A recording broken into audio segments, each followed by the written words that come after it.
এই পবিত্র জামে মসজিদে এসে উপস্থিত হওয়ার তৌফিক দান করেছেন আলহামদুলিল্লাহ।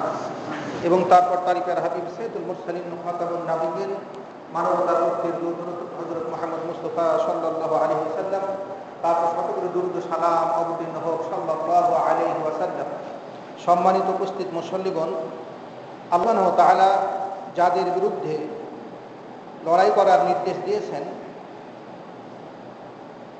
সেই বিষয়ের উপরে আমরা ইতিপূর্বে 6টি অনুচ্ছেদে আলোচনা করেছিলাম। 6টি অনুচ্ছেদ পর্যন্ত আলোচনা করেছিলাম। আজকে 7 নম্বর অনুচ্ছেদ। 7 নম্বর অনুচ্ছেদে আজকে আলোচনা হবে যে যারা কোরআন এবং সুন্নাহর বিরুদ্ধে বিদ্রোহ ঘোষণা করবে, যারা ইসলামী শাসনের বিরুদ্ধে বিদ্রোহ ঘোষণা করবে, যারা ইসলামী খলিফার বিরুদ্ধে বিদ্রোহ ঘোষণা করবে, আল্লাহ সুবহানাহু ওয়া তাআলা তাদের বিরুদ্ধে লড়াই করার নির্দেশ বা অনুমতি দিয়েছেন। আমরা সবাই আল্লাহ এবং তার রাসূলের আনুগত্য করতে বাধ্য। আমরা সবাই ইসলামী খলিফা যিনি থাকবেন, যিনি কোরআন এবং সুন্নাহ অনুযায়ী দেশ পরিচালনা করবেন, রাষ্ট্র পরিচালনা করবেন, তাদের আনুগত্য করতে আমরা বাধ্য। তাদের বিরুদ্ধে কোনো ধরনের বিদ্রোহ করা যাবে না। পবিত্র কুরআনুল কারীমে আল্লাহ সুবহানাহু ওয়া তাআলা সূরা নিসায় 59 নম্বর আয়াতে আল্লাহ বলতেছেন, ইয়া আইয়ুহাল্লাযীনা আমানু আতিউল্লাহ ওয়া আতিউর রাসূল। হে ইমানদারগণ, তোমরা আল্লাহকে মেনে চলো, তোমরা মেনে চলো তার রাসূলকে, ওয়া উলিল আমরি মিনকুম, তোমরা মেনে চলো তোমাদের শাসকদেরকে, তোমাদের আদেশের যারা মালিক এদেরকে তোমরা মেনে চলো, উলুল আমর। তবে হ্যাঁ, তানাযাআতুম ফি শাইইন, যদি তোমরা তাদের সঙ্গে, উলুল আমরদের সঙ্গে, তোমাদের শাসকদের সঙ্গে কোনো বিষয়ে তোমাদের মতবিরোধ হয়,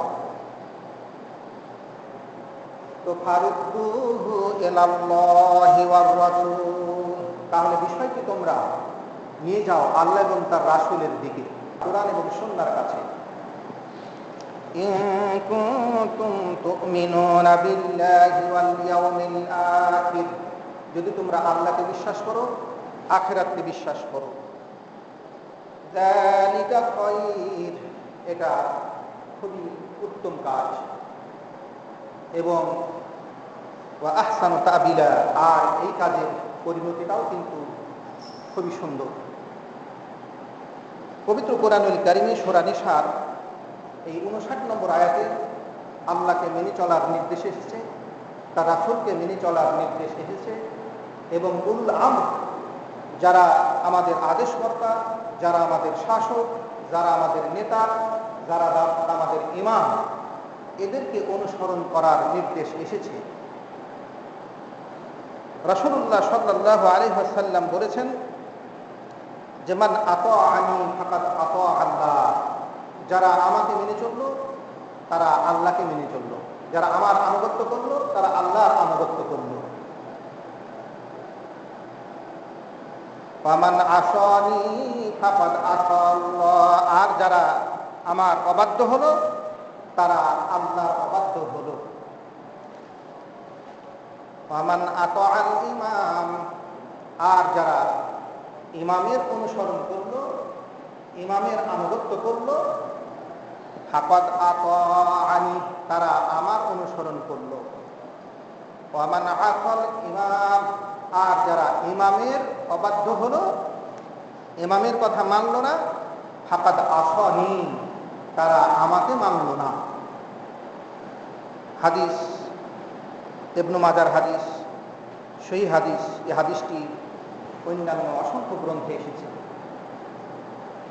রাসূলুল্লাহ সাল্লাল্লাহু আলাইহি ওয়াসাল্লাম এখানে ইমাম বলতে যারা শরঈ ইমাম, যারা প্রকৃত ইমাম, যারা কোরআন এবং সুন্নাহ দিয়ে দেশ পরিচালনা করেন, এই ধরনের ইমাম।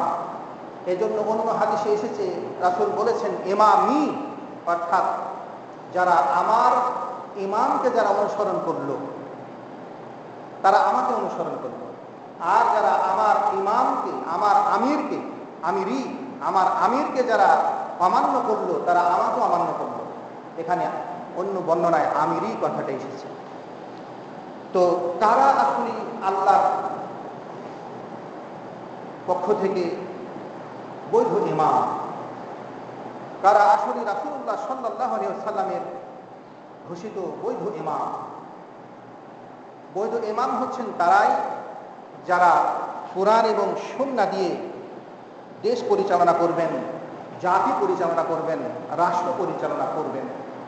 এরাই হচ্ছে রাসূলের পক্ষ থেকে ঘোষিত বৈধ ইমাম।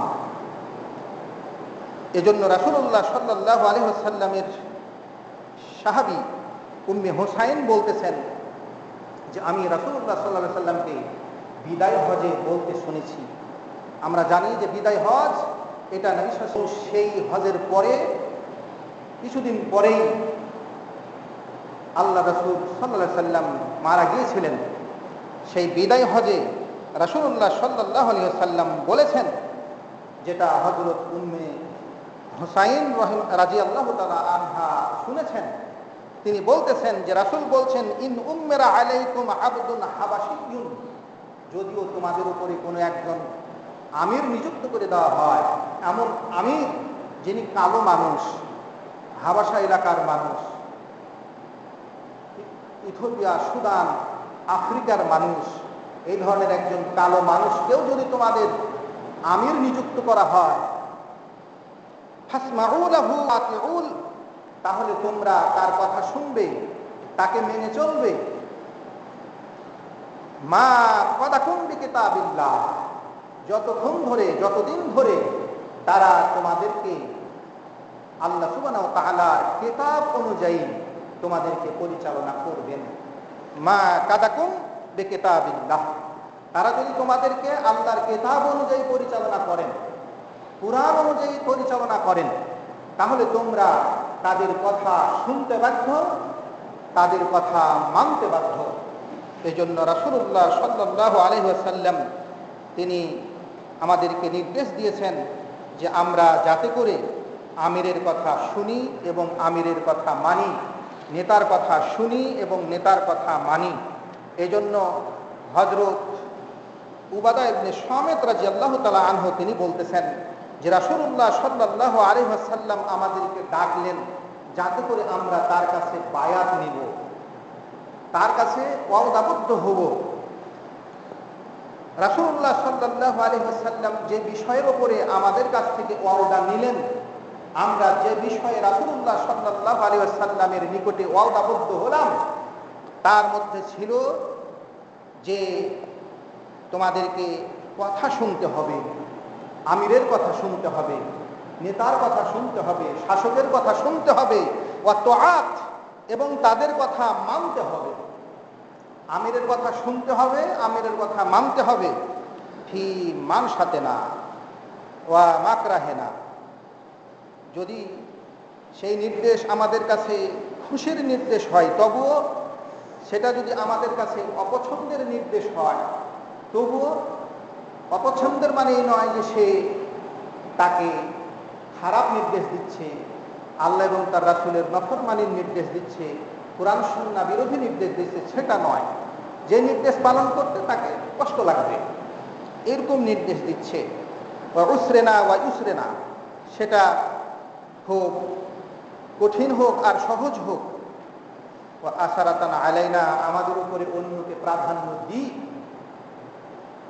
তবুও তার কথা শোনা এবং মানার জন্য তিনি আমাদের কাছ থেকে বায়াত নিয়েছেন, প্রতিশ্রুতি নিয়েছেন।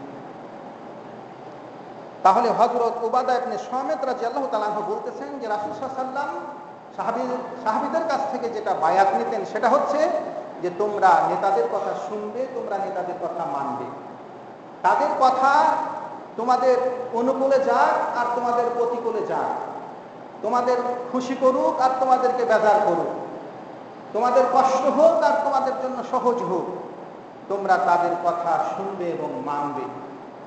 তবে হ্যাঁ, অন্য হাদিসে এসেছে যদি তারা তোমাদেরকে আল্লাহর সাথে নফরমানি করার জন্য নির্দেশ দেয় তাহলে মানবে না, সেটা পরে আমরা আলোচনা করছি।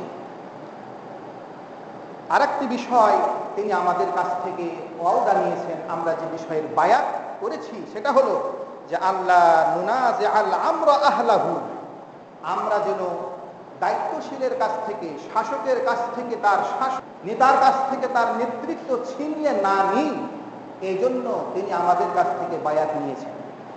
কতক্ষণ পর্যন্ত ছিনিয়ে না নিই? ইল্লা তারাও কুফরান বাওয়াহান, যতক্ষণ না আমরা তাদের স্পষ্ট প্রকাশ্য কুফরি করতে দেখি। তারা যদি প্রকাশ্য কুফরি না করে তাহলে আমরা তাদের কথা শুনবো এবং মানব, সেজন্য তিনি আমাদেরকে নির্দেশ দিয়েছেন। আর তাদের কর্তৃত্ব, তাদের নেতৃত্ব কেড়ে না নেওয়ার জন্য তিনি আমাদের কাছ থেকে বায়াত নিয়েছেন। যদি তারা প্রকাশ্য কুফরিতে লিপ্ত হয়, যেই কুফরির ব্যাপারে ইন্নাকুম মিনাল্লাহি ফিহি বুরহান, এই কুফরির ব্যাপারে তোমাদের কাছে আল্লাহ সুবহানাহু ওয়া তাআলার কাছে তাআলার পক্ষ থেকে সুস্পষ্ট প্রমাণ আছে। কুরআন সুন্নাহয় সুস্পষ্টভাবে বলা আছে যে এই কাজটি কুফরি। তো এই কুফরি কাজ যতক্ষণ না করছে, শিরকের কাজ যতক্ষণ না করছে, ততক্ষণ পর্যন্ত তোমরা তাদের কাছ থেকে তাদের কর্তৃত্ব কেড়ে নিও না। এই মর্মে তিনি আমাদের কাছ থেকে বায়াত নিয়েছিলেন।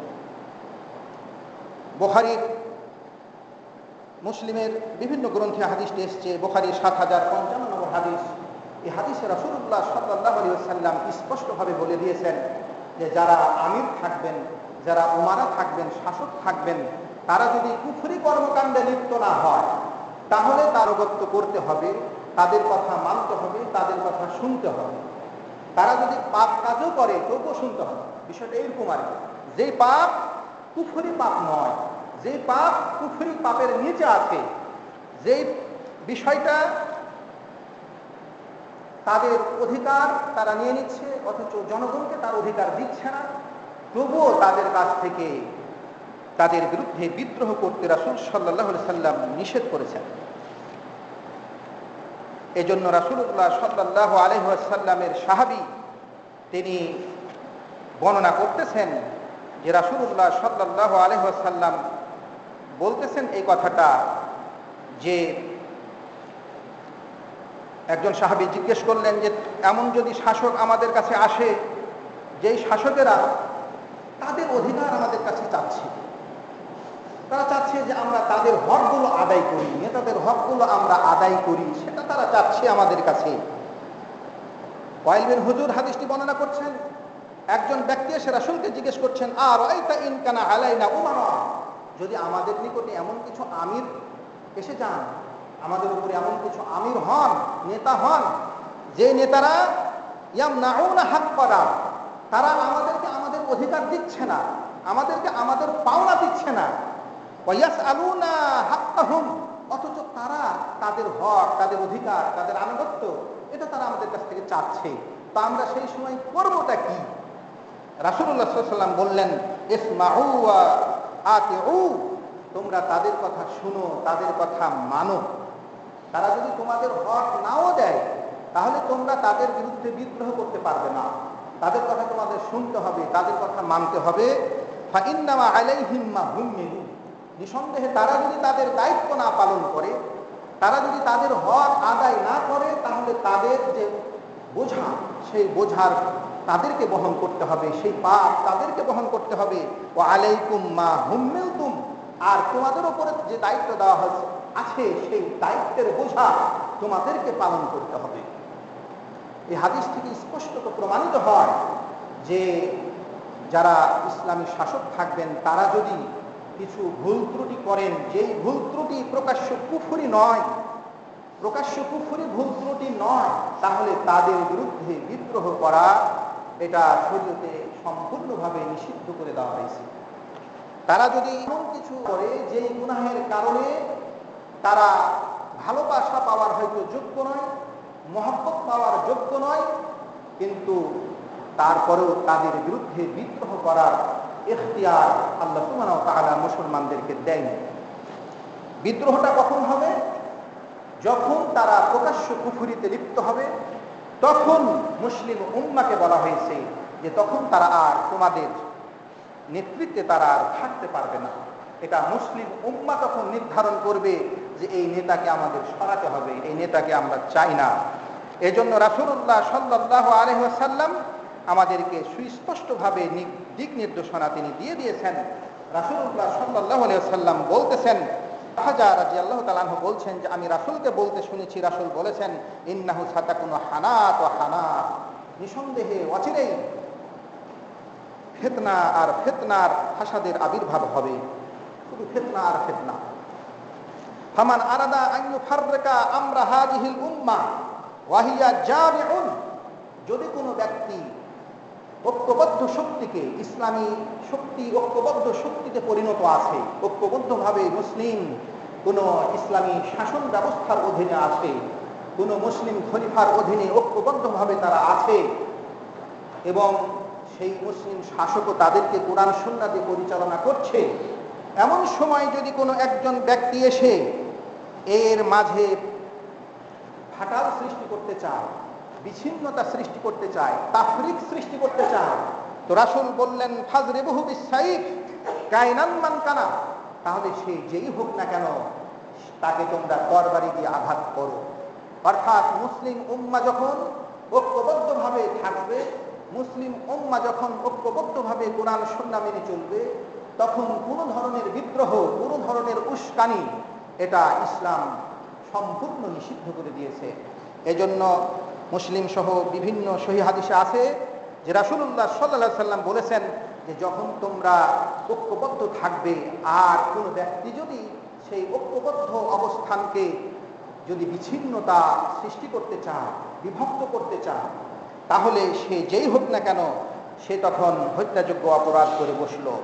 এই জন্য রাসূলুল্লাহ সাল্লাল্লাহু আলাইহি ওয়াসাল্লামের আরেকটি হাদিসে, মুসলিমের আরেকটি হাদিসে বলছেন যে আরফাজা বলছেন যে রাসূলকে আমি বলতে শুনেছি, রাসূল বলছেন যে মান আতাকুম ওয়া আমরুকুম জামিউন আলা রাজুলিন ওয়াহিদ, যদি এমন একজন ব্যক্তি বিদ্রোহ করে, যদি এমন একজন ব্যক্তি তোমাদের কাছে আসে নিজকে ইমাম বানানোর জন্য, নিজকে খলিফা ঘোষণা করে যে আমি আজকে খলিফা হতে চাই, আমি তোমাদের নেতা হতে চাই, অথচ আমরুকুম জামিউন আলা রাজুলিন ওয়াহিদ, তোমাদের কর্তৃত্ব, তোমাদের নেতৃত্ব একজন ব্যক্তির হাতে ঐক্যবদ্ধ আছে, তোমরা সবাই জমায়েত আছো, এমন সময় ইউরিদু আন ইয়াশুক্কা আশাকুম, তিনি তোমাদের লাঠিকে ভেঙে ফেলে দিতে চাচ্ছে, তোমাদের শক্তিকে সে দ্বিখণ্ডিত করতে চাচ্ছে, আয়ু ফাররিকা জামাআতাকুম, অথবা তোমাদের জামাআতকে বিচ্ছিন্ন করে দিতে চাচ্ছে, তাহলে রাসূল বললেন ফাকতুরুহ,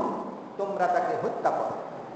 তাহলে বোঝা গেল যে ব্যক্তি বা যে নেতা ঐক্যবদ্ধ শাসন ব্যবস্থার বিরুদ্ধে, ইসলামী খলিফার বিরুদ্ধে বিদ্রোহ ঘোষণা করবে, তার বিরুদ্ধে ইসলাম লড়াইয়ের নির্দেশ দিয়েছেন, তাদের বিরুদ্ধে ইসলাম লড়াই করার অনুমতি দিয়েছেন।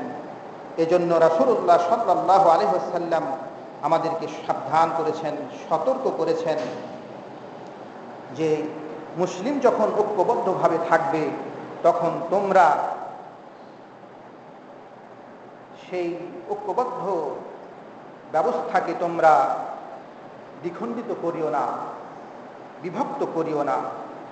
এই জন্য রাসূল সাল্লাল্লাহু আলাইহি ওয়াসাল্লাম বলতেছেন যে খিয়ারু আইম্মাতুকুমুল্লাযীনা তুহিব্বুনাহুম ওয়া ইউহিব্বুনাকুম, নিঃসন্দেহে তোমাদের শ্রেষ্ঠ নেতা হচ্ছেন, আমির হচ্ছেন, ইমাম হচ্ছেন তারাই যাদেরকে তোমরা ভালোবাসো, ওয়া ইউহিব্বুনাকুম, এবং তারাও তোমাদেরকে ভালোবাসে, ওয়া ইউহিব্বুনাকুম, আর নেতারাও তোমাদেরকে ভালোবাসে। তারা হচ্ছে শ্রেষ্ঠ নেতা, যে নেতাদেরকে তোমরা ভালোবাসো এবং নেতারাও তোমাদেরকে ভালোবাসে। ওয়া ইউসাল্লুনা আলাইকুম ওয়া তুসাল্লুনা আলাইহিম, আর যে নেতাদের ব্যাপারে তোমরা আল্লাহর কাছে প্রার্থনা করো, দোয়া করো, আর নেতারাও তোমাদের জন্য দোয়া করে, সেই নেতা হচ্ছে শ্রেষ্ঠ নেতা। আর তোমাদের মধ্যে নিকৃষ্ট নেতা হচ্ছেন সেই সমস্ত নেতারা যেই নেতাদেরকে তোমরা ঘৃণা করো। আর ওই নেতারাও তোমাদেরকে ঘৃণা করে। আর তোমরা তোমরা তাদেরকে লানত করো, তোমরা তাদেরকে অভিশাপ দাও, আর তারাও তোমাদেরকে অভিশাপ দেয়। এই ধরনের নেতারা হচ্ছেন সবচাইতে তোমাদের মধ্যে নিকৃষ্ট নেতা। রাসূলুল্লাহ, সাহাবীরা বললেন যে হে আল্লাহর রাসূল, এই নিকৃষ্ট নেতাদের বিরুদ্ধে আফালা নুনাবিজুহুম বিসাইফ, আমরা কি তাদেরকে বিচ্ছিন্ন করব না আমাদের নেতৃত্ব থেকে? আমরা কি তাদের প্রতিশোধ নেব না বিসাইফ, তরবারির দ্বারাতে? এই ধরনের নিকৃষ্ট নেতাদেরকে আমরা কি আমাদের থেকে বিচ্ছিন্ন করব? আমরা কি তাদের প্রতিরোধ করব? তো রাসূল সাল্লাল্লাহু আলাইহি সাল্লাম বললেন, লা, না, মা আকামু ফিকুমুস সালাত, যতদিন তারা তোমাদের মাঝে সালাত কায়েম রাখে, যতদিন তারা তোমাদের মাঝে সালাত কায়েম রাখে, ততদিন পর্যন্ত তোমরা তাদের বিরুদ্ধে প্রতিরোধ করতে পারবে না, তাদেরকে তোমাদের ক্ষমতাচ্যুত করতে পারবে না। রাসূল স্পষ্টভাবে বলে দিলেন যে মা আকামু ফিকুমুস সালাত, যতদিন তারা সালাত প্রতিষ্ঠা করে। মুসলিমের আরেক হাদিসে আপনারা পেয়েছেন, আমরা পেয়েছি, সেখানে রাসূল বলছেন যে যতদিন তোমরা তাদের থেকে সুস্পষ্ট কুফরি, প্রকাশ্য কুফরি না দেখো, ততদিন পর্যন্ত তোমরা তাদের থেকে কর্তৃত্ব কেড়ে নিও না। এই হাদিসে স্পষ্টভাবে বলে দেওয়া হলো, মুসলিমের এই হাদিসে 4910 নম্বর হাদিসে, এবং এই হাদিসটি আরো অন্যান্য গ্রন্থে আছে সহিহ হাদিস। এখানে রাসূল বললেন যে যতদিন তারা তোমাদের মাঝে সালাত প্রতিষ্ঠা রেখেছে, সালাত কায়েম রেখেছে, ততদিন পর্যন্ত তোমরা তাদের বিরুদ্ধে বিদ্রোহ করতে পারছো না। এই হাদিসই প্রমাণ করে যে সালাত ছেড়ে দিলে পারে সে নেতৃত্ব হারিয়ে ফেলবে। কেউ যদি সালাত না পড়ে, কোন নেতা যদি সালাত না পড়ে, তাহলে সে মুসলমানের নেতা হওয়ার, মুসলমানের নেতৃত্ব দেওয়ার সে আর অধিকার রাখে না। তার কারণ সালাত হচ্ছে, সালাত ত্যাগ করে দেওয়া হচ্ছে প্রকাশ্য কুফরি, যে কুফরির ব্যাপারে কোরআন এবং সুন্নাহর স্পষ্ট দলিল বিদ্যমান। এই জন্য রাসূল সাল্লাল্লাহু আলাইহি ওয়াসাল্লাম মুসলিমের হাদিসে বললেন যে যতক্ষণ না তোমরা প্রকাশ্য কুফরি দেখো, ততদিন পর্যন্ত তাদের বিরুদ্ধে বিদ্রোহ করিও না। এই হাদিসে রাসূল বললেন যে তারা যদি সালাত পড়তে থাকে তাহলে বিদ্রোহ করিও না, সালাত না পড়লে পরে বিদ্রোহ করতে হবে, তাদেরকে ক্ষমতাচ্যুত করতে হবে। তারা মুসলমানের শাসক হিসাবে থাকার আর কোনো অধিকার রাখে না। এজন্য রাসূল বলছেন, ওয়াইজা রাআইতুম মিন উলাতিকুম শাইয়ান তাকরাহুনাহু, তোমরা যদি দেখো যে তোমাদের যারা দায়িত্বে আছেন, তোমাদের যারা আমির আছেন, তারা এমন কিছু কাজ করতেছেন যে কাজ তোমাদের পছন্দ হয় না, কথায় বিভিন্ন অপরাধ করে, পাপ করে, অপছন্দ হচ্ছে, তো ফাকরাহু আমালাহু, তোমরা তাদের কর্মকে, তাদের কাজকে অপছন্দ করো। ওয়ালা তানজিউ ইয়াদান মিন তাআত, কিন্তু তোমরা আনুগত্যের হাত তাদের থেকে ছিনিয়ে নিও না। অর্থ হলো যে তোমরা তাদের বিরুদ্ধে বিদ্রোহ করিও না যতক্ষণ না তারা প্রকাশ্য কুফরিতে লিপ্ত হচ্ছে, যতক্ষণ না তারা সালাত পরিত্যাগ করছে। মুসলিমের এই হাদিসে সুস্পষ্টভাবে বলে দেওয়া হয়েছে যে তারা যদি কোনো অপরাধ করে, তাহলে তোমরা সেই অপরাধকে ঘৃণা করবে, তাদের সেই কর্মকে ঘৃণা করবে। তারা যদি এমন কিছু কর্মের নির্দেশ দেয় যেটা শরীয়তসম্মত নয়, তাহলে তোমরা তাদের সেই নির্দেশ মান্য করবে না, পালন করবে না, মেনে চলবে না। কিন্তু এর অর্থ এই নয় যে তোমরা তাদের বিরুদ্ধে বিদ্রোহ করবে।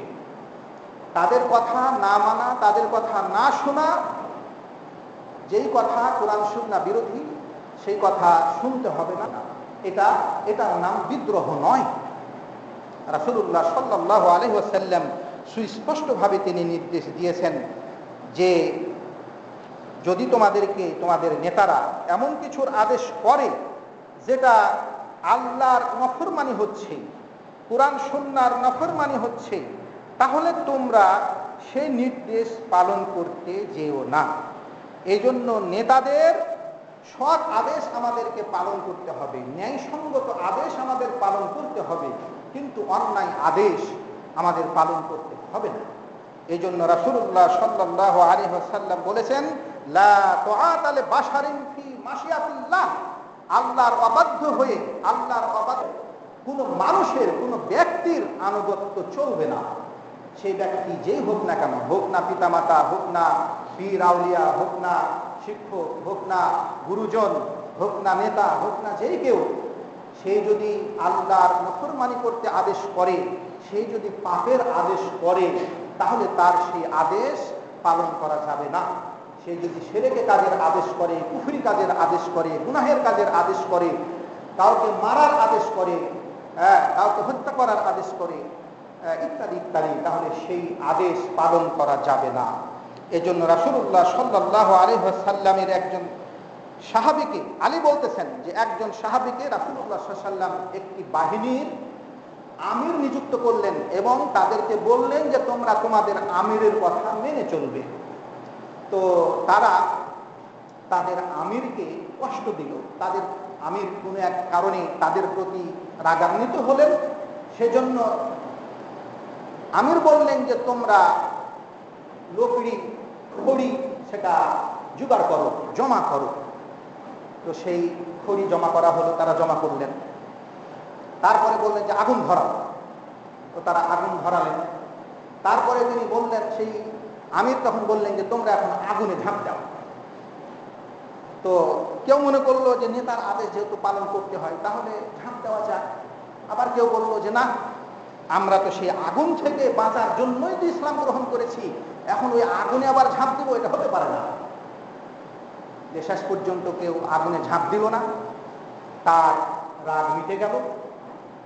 রাসূলুল্লাহ সাল্লাল্লাহু আলাইহি ওয়াসাল্লামের কাছে এসে ঘটনাটি তারা ব্যক্ত করলেন। রাসূল সাল্লাল্লাহু আলাইহি ওয়াসাল্লাম বললেন, যারা ইচ্ছা করেছিল তাতে প্রবেশ করার, তাদেরকে বললেন যে তারা যদি তাতে প্রবেশ করত, তাহলে লাম ইয়াজালু ফিহা ইলা ইয়াউমিল কিয়ামা, তাহলে তারা কিয়ামত পর্যন্ত ওই জাহান্নামের আগুনে তারা থাকত। তার মানে এরা জাহান্নামী হয়ে যেত। আর যারা প্রবেশ করতে চায়নি, তাদের ব্যাপারে বললেন, লা তুআতা ফি মাশিয়াতিল্লাহ, কেউ যদি কোনো গুনাহের কাজে আদেশ করে, ওটা তো আগুনে ঝাঁপ দাও, ওটা আত্মহত্যা ছিল, তা আত্মহত্যা করা যাবে? আত্মহত্যা করার জন্য যদি তোমাদেরকে তোমাদের আমিরে নির্দেশ দেয় আর তোমরা সেটা পালন করো, তাহলে তো একটা আল্লাহর নাফরমানিতে আদেশ পালন হয়ে গেল। এই জন্য লা তুআতা ফি মাশিয়াতিল্লাহ, আল্লাহর অবাধ্য হয়ে কারো আনুগত্য করা যায় না। ইন্নামা তুআতু ফিল মা'রুফ, আনুগত্য হবে শুধু ভালো কাজে, আনুগত্য হবে শুধু ভালো কাজে। ভালো কাজের যদি আদেশ দেয় তাহলে সেই ক্ষেত্রে আনুগত্য হবে, আর যদি খারাপ কাজের আদেশ দেয় তাহলে আনুগত্য হবে না। এই জন্য রাসূলুল্লাহ সাল্লাল্লাহু আলাইহি ওয়াসাল্লাম তিনি আমাদেরকে সুস্পষ্টভাবে বলে দিয়েছেন যে ভালো কাজের আদেশ আমাদের পালন করতে হবে, অন্যায় কাজের আদেশ আমাদেরকে পালন করতে হবে না। এখন নেতার যদি, কোনো আমিরের যদি অন্যায় আদেশ পালন না করে কেউ, না শুনে কেউ, তাহলে এর নাম বিদ্রোহ নয়, এটা বিদ্রোহ নয়। অনুরূপভাবে যদি কেউ নেতার অন্যায় কাজের যদি প্রতিবাদ করে, অন্যায় কাজের প্রতিবাদ করতেছেন, তাহলে সেটাও নেতা বিরুদ্ধে বিদ্রোহ নয়। কোনো নেতা যদি অন্যায় কাজ করে, তাহলে অবশ্যই তার অন্যায়ের বিরুদ্ধে জনগণকে কথা বলতে হবে, এটা তাদের নৈতিক দায়িত্বের মধ্যে আছে। এজন্য কেউ যদি অন্যায়ের প্রতিবাদ করে, তাদের কুফরি কাজের, তাদের শিরকি কুফরি তো করতেই পারবে না, ওটা বাদ দিয়ে যদি অন্য কোনো কাজ, নেতারা কোনো কুফরি, কোনো শিরক করতে পারবে না।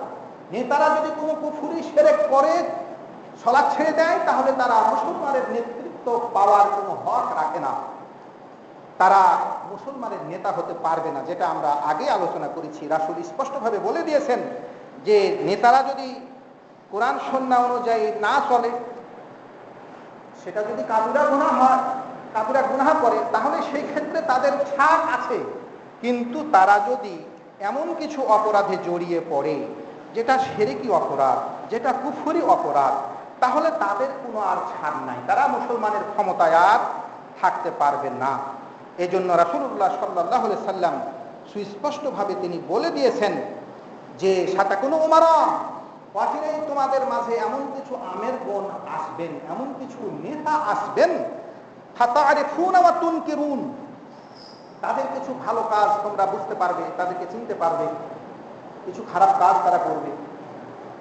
ফামান আরাফা বারিয়া, যারা তাদের চিনতে পারবে, তাদের বিষয়টা বুঝতে পারবে, অবধাবন করতে পারবে, তারা নিরাপদ থাকবে।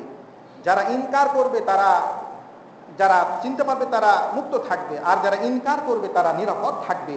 ওয়ালাকিন মান ওয়াজিয়া ওয়া তাবা, কিন্তু যারা তাদের প্রতি সন্তুষ্ট থাকবে, রাজি খুশি থাকবে, তাদের সেই অন্যায় কর্মে ওয়া তাবা, এবং আনুগত্য করবে।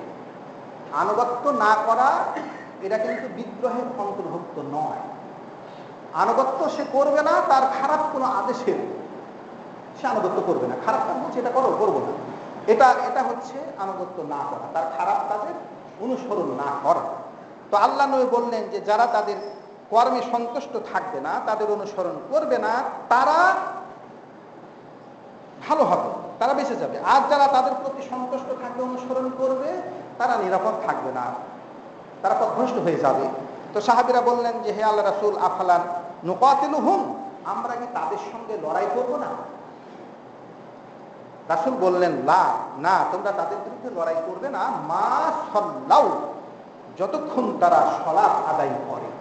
এই হাদিস মুসলিমের হাদিস, স্পষ্টভাবে বলে দেওয়া হয়েছে যে যতদিন তারা সালাত আদায় করতেছে ততদিন তারা কুফরি কাজে লিপ্ত হয়নি। সালাত ছেড়েছে তো কুফরি কাজে লিপ্ত হয়েছে, এটা প্রকাশ্য কুফরি।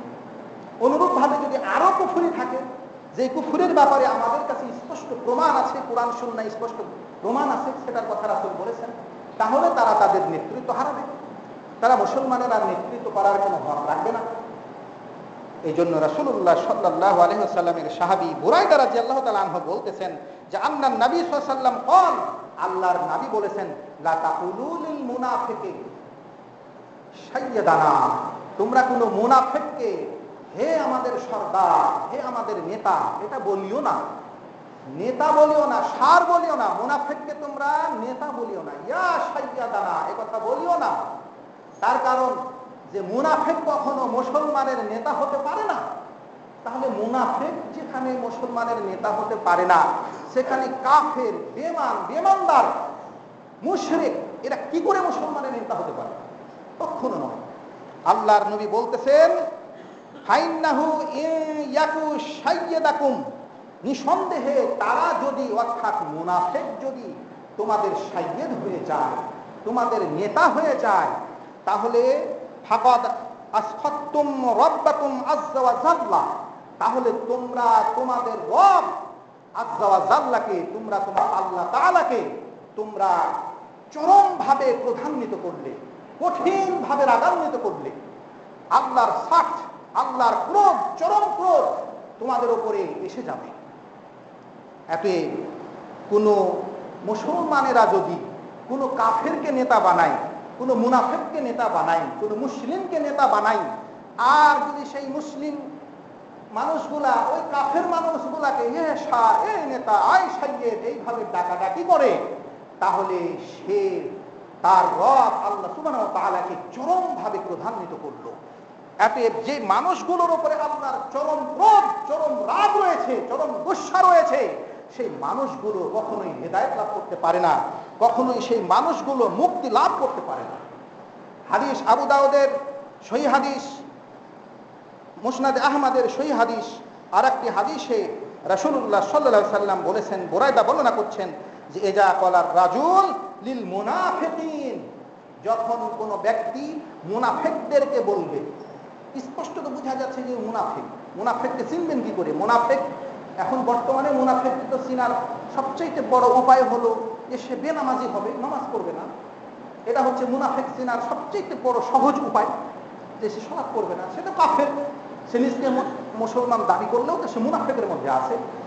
এতে রাসূল সাল্লাল্লাহু আলাইহি ওয়াসাল্লাম বলতেছেন, মুনাফিককে যেই ব্যক্তি বলবে ইয়া সাইয়্যিদ, মানে হে আমার নেতা, হে আমার সরদার, হে সার, এই কথা যে বলবে, কোনো মুনাফিককে বলবে, আল্লাহর নবী বলছেন ফাকাদ আকযাবা রাব্বাহু তাবারাকা তাআলা, সে অবশ্যই আকযাবা, আল্লাহকে ক্রোধান্বিত করে দিল, তার রবকে সে ক্রোধান্বিত করে দিল, তাহলে ওই লোকটির ওপরে আল্লাহর গজব নাজিল হবে, সেই লোকটির ওপরে আল্লাহর ক্রোধ নাজিল হবে। যদি কোনো মুনাফিককে সে শুধু বলে ইয়া সাইয়্যিদু, মানে হে নেতা, ওকে তো সে নেতা হয়তো বানায়নি, সে নেতা হয়ে গিয়েছে, সে নেতা বলতেছে, নেতা বলে সম্বোধন করতেছে, ইয়া সাইয়্যিদ বলতেছে, তাহলে মুনাফিককে যদি আপনি ইয়া সাইয়্যিদ বললে পারে, আপনার রব আপনার প্রতি ক্রোধান্বিত হয়, রাগান্বিত হয়, আল্লাহর গজব আপনার উপরে নাজিল হয়, তাহলে আপনি যখন কোনো কাফেরকে, আপনি যখন কোনো স্পষ্ট মুনাফিককে, আপনি স্পষ্ট কোনো মুশরিককে যখন আপনি ইয়া নেতা, হে আমার সরদার, আমার নেতা বলবেন, তখন আপনার উপরে আল্লাহর ক্রোধ, আল্লাহর গজব কি হারে নাজিল হবে, তাহলে তো আপনি এখান থেকে অনুধাবন করুন। হাদিস সহিহ মুসনাদে সিলসিলাতুল আহাদিস সহিহাতে নাসিরউদ্দিন আলবানী হাদিসটিকে 1389 নম্বর হাদিসে উল্লেখ করেছেন। আপনি কোনো মুনাফিককে, কোনো কাফেরকে, কোনো মুশরিককে সাইয়্যিদ বানানো, নেতা বানানোর কোনো সুযোগ মুসলমানের নাই। পক্ষান্তরে কোনো মুসলমান নেতা যদি আবার সালাত ত্যাগ করে, সালাত ছেড়ে দেয়, তাহলেও সে মুসলমানের নেতৃত্বে থাকার কোনো হক আর সে রাখে না। এই জন্য রাসূলুল্লাহ সাল্লাল্লাহু আলাইহি ওয়াসাল্লাম আমাদেরকে সাবধান করেছেন, আমাদেরকে সতর্ক করেছেন। রাসূলুল্লাহ সাল্লাল্লাহু আলাইহি ওয়াসাল্লাম তিনি আমাদেরকে বলে দিয়েছেন, যেমনটা কাব ইবনে উজরা রাদিয়াল্লাহু তাআলা আনহু বলতেছেন যে রাসূল বললেন কাব ইবনে উজরাকে যে আজাকাল্লাহ মিন ইমারাতিস সুফাহা, আল্লাহ তোমাকে দান করুন, আল্লাহ তোমাকে নাজাত দান করুন বেকুফদের, বোকাদের নেতৃত্ব থেকে। রাসূলুল্লাহ সাল্লাল্লাহু আলাইহি ওয়াসাল্লাম বললেন ওয়ামা আমারাতুল, মানে নেতৃত্ব, ইমারাতুস সুফাহা, বোকাদের নেতৃত্ব, নির্বোধদের নেতৃত্ব কি? সেটা হচ্ছে কল আল উমারা, এরা হচ্ছে এমন কিছু আমিরগণ, এমন কিছু নেতাগণ, ইয়াকুনুনা বাদি, যারা আমার পরে আসবে। স্পষ্ট করে রাসূল বলে দিলেন যে নির্বোধ বোকা নেতা হচ্ছেন সেই নেতারা, যেই নেতারা আমার পরে নেতা হবে, লা ইয়াহতাদুনা বিহাদি, তারা আমার রেখে যাওয়া হেদায়েতের অনুসরণ করবে না, ওয়ালা ইয়াস্তান্নুনা বিসুন্নতি, আর সুন্নাতের অনুসরণ করবে না। এরা হচ্ছে নির্বোধ নেতা, এরা হচ্ছে বেকুফ নেতা, এরা হচ্ছে বোকা নেতা।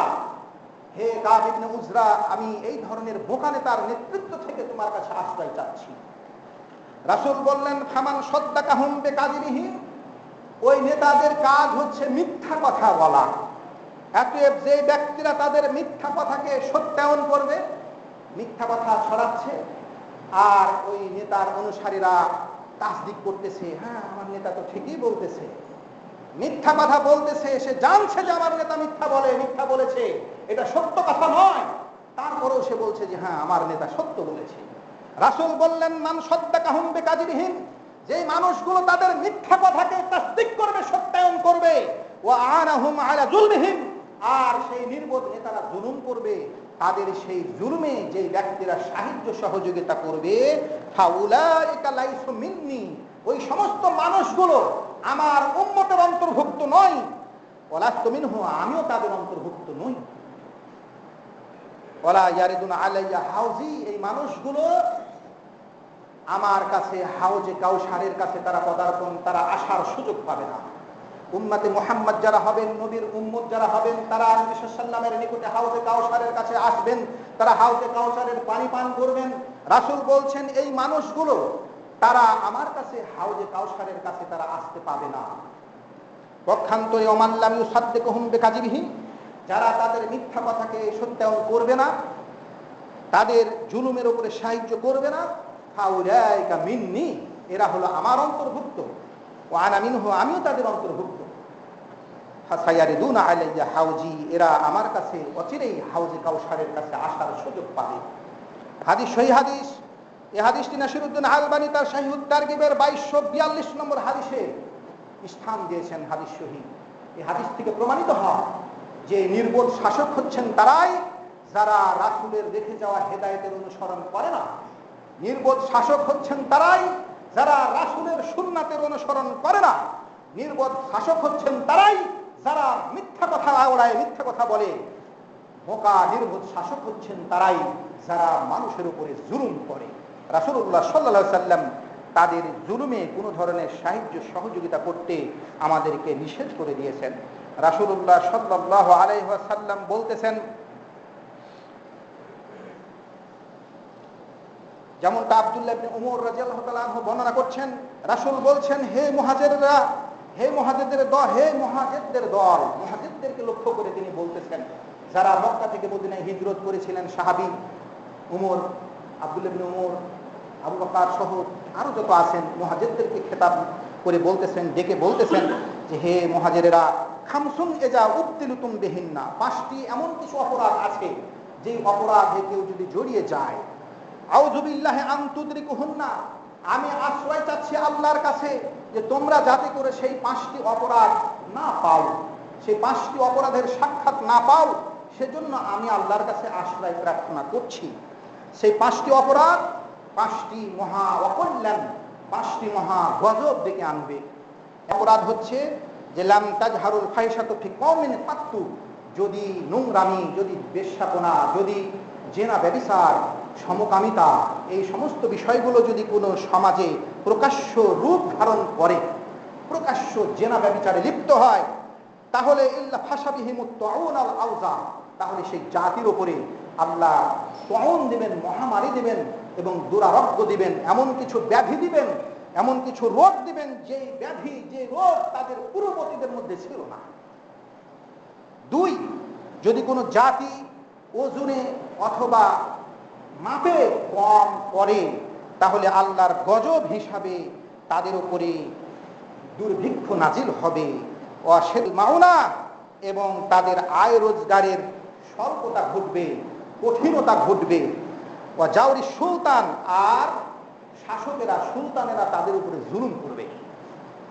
তিন, যদি কোনো জাতি যাকাত না দেয়, তাহলে আল্লাহর আসমান থেকে পানি বর্ষণ বন্ধ হবে। ওয়ালাউলাল বাহাইম, যদি চতুষ্পর্যন্ত না থাকতো তো লাম ইউমতারু, সেই জাতিকে বৃষ্টি দেওয়া হতো না। চতুষ্পর্যন্ত আছে, গরু, ছাগল, ভেড়া, কত পশু পাখি আছে বলে কিছুটা বৃষ্টি তাদের হবে। তারপরে 4 নম্বর অপরাধ হচ্ছে যে লাম ইয়ানকুযু আহাদাল্লাহু ওয়া আহাদা রাসূলিহি, যদি কেউ আল্লাহর সাথে কৃত ওয়াদা, রাসূলের সাথে কৃত ওয়াদা, কৃত চুক্তি যদি কেউ লঙ্ঘন করে, ইল্লা সাল্লাতাল্লাহু আলাইহিম আদুব্বাহুম মিন গায়রিহিম, তাহলে মুসলিম ছাড়া শত্রু যারা রয়েছে, কাফের মুশরিক যারা রয়েছে, এদেরকেই সেই নামধারী মুসলমানের উপরে আল্লাহ সুবহানাহু ওয়া তাআলা প্রবল করে দেবেন। তারা তাদেরকে নির্যাতন করবে, তারা তাদেরকে গ্রেফতার করবে, শাস্তি দিবে ইত্যাদি। 5 নম্বর হলো ওয়ামা লাম তাহকুম আইম্মাতুহুম বিকিতাবিল্লাহ, যদি কোনো জাতি, কোনো গোষ্ঠীর নেতারা আল্লাহর কিতাব অনুযায়ী ফয়সালা না করে, ওয়ায়াতাখায়্যারু মিম্মা আনজালাল্লাহ, এবং আল্লাহ যা নাজিল করেছেন সেটাকে অপছন্দ করে, তাহলে আল্লাহর নবী বললেন ইল্লা জাআলাল্লাহু বাসাহুম বাইনাহুম, তাহলে গজব হিসাবে আল্লাহ সুবহানাহু ওয়া তাআলা তাদের মাঝে, পরস্পরের মাঝে আল্লাহ বাস বাঁধিয়ে দিবেন, মারামারি, কাটাকাটি, হানাহানি বাঁধিয়ে দিবেন। তাহলে বোঝা গেল যে কেউ যদি এমন কিছু নেতার আবির্ভাব হয়, এমন কিছু নেতার আনুগত্য করে যেই নেতারা কোরআন অনুযায়ী চলে না, কোরআন মানে না, কোরআনের শাসন মানে না, কোরআন অনুযায়ী ফায়সালা করে না, আল্লাহ যা নাজিল করেছেন সেটাকে পছন্দও করে না, কত বদ নেতা, কত বদ হতে পারে একজন নেতা, বলতে পারে যে আল্লাহ যে শাসন দিয়েছে, আল্লাহ যে শরিয়া আইন দিয়েছে, আল্লাহ যে শাসন ব্যবস্থা দিয়েছে, সেটা আমরা পছন্দ করি না। স্পষ্টভাবে বলতেছে এটা কুফরি, স্পষ্টভাবে বলা এটা কুফরি, এটা প্রকাশ্য কুফরি। আল্লাহর নবী বলছেন যে কোন নেতা যদি আল্লাহ যা নাজিল করেছেন সেটাকে শুধু অপছন্দ করে, তাহলেই তোমাদের মাঝে মারামারি, হানাহানির যে গজব, সেই গজব আল্লাহ তোমাদের উপরে পাঠিয়ে দেবে। একটা জাতি ধ্বংস হওয়ার জন্য এতটুকুই যথেষ্ট যে সেই জাতি কোরআনের শাসন ছেড়েছে, আল্লাহর নবীর আনুগত্য ছেড়েছে, আল্লাহর নবীর রেখে যাওয়া হেদায়েত ছেড়েছে, আল্লাহর নবীর রেখে যাওয়া সুন্নাত ছেড়েছে, মানব রচিত গণতন্ত্র, সমাজতন্ত্র, ধর্মনিরপেক্ষতাবাদের অনুসরণ করেছে, এটাই তাদের ধ্বংসের জন্য যথেষ্ট। সেই জাতিকে ধ্বংস করার জন্য আর কোনো শত্রু লাগবে না, আল্লাহ কোনো শত্রু পাঠাবে না। আল্লাহ বলতেছেন যখন তারা আল্লাহর বিধান লঙ্ঘন করবে, আল্লাহর বিধান লঙ্ঘন করে তারা আজকে মানব রচিত বিধান গণতন্ত্র আবিষ্কার করেছে, কুফরি তন্ত্র আবিষ্কার করেছে। তাদের হত্যার জন্য, তাদের মারামারির জন্য, হানাহানির জন্য, কাটাকাটির জন্য, ফাটাফাটির জন্য এই কুফরি গণতন্ত্রই যথেষ্ট। আল্লাহ তাদের উপর আর কোন কাফেরকে জয়যুক্ত করার দরকার হবে না। এই জন্য আল্লাহর নবী বলতেছেন ইল্লা জাআলা বাইনাহুম, বাইনাহুম মানে তাদের মাঝেই পরস্পর পরস্পরকে দিয়ে আল্লাহ মারামারি করাবেন। দেখেন কুফরির কি ফল, পাশ্চাত্য গণতন্ত্রের কি ফল, কি কুফল আপনারা লক্ষ্য করছেন। আজকে এক দল আর এক দলকে মারামারি, কাটাকাটি, হানাহানিতে লিপ্ত। এর কারণটা কি? এর কারণ হচ্ছে যে আপনার আমার নেতারা তারা আল্লাহর আনুগত্য ছেড়েছে, রাসূলের আনুগত্য ছেড়েছে, কোরআনের বিধান ছেড়েছে, আল্লাহ রাসূলের বিধান ছেড়েছে। তারা আল্লাহ যা নাজিল করেছে সেটাকে অপছন্দ করা শুরু করেছে। এতে আল্লাহ রাসূলের ঘোষণা কখনো মিথ্যা হবে না। হাদিস সহিহ হাদিস, সহিহ তারগিবের 1761 নম্বর হাদিস, হাদিস সহিহ রয়েছে। এই হাদিস থেকে আমাদেরকে শিক্ষা গ্রহণ করতে হবে, আমাদেরকে সাবধান সতর্ক হতে হবে। সাধারণত রাসূলের কথা সত্য, এতে আমরা কখনোই সেই ধরনের নেতাদের আনুগত্য করতে পারি না যেই নেতারা প্রকাশ্য কুফরিতে লিপ্ত, যেই নেতারা সালাত পরিত্যাগ করে, যেই নেতারা কোরআন সুন্নাহ অনুযায়ী ফায়সালা করে না, যেই নেতারা কোরআন এবং সুন্নাহ দিয়ে দেশ পরিচালনা করে না।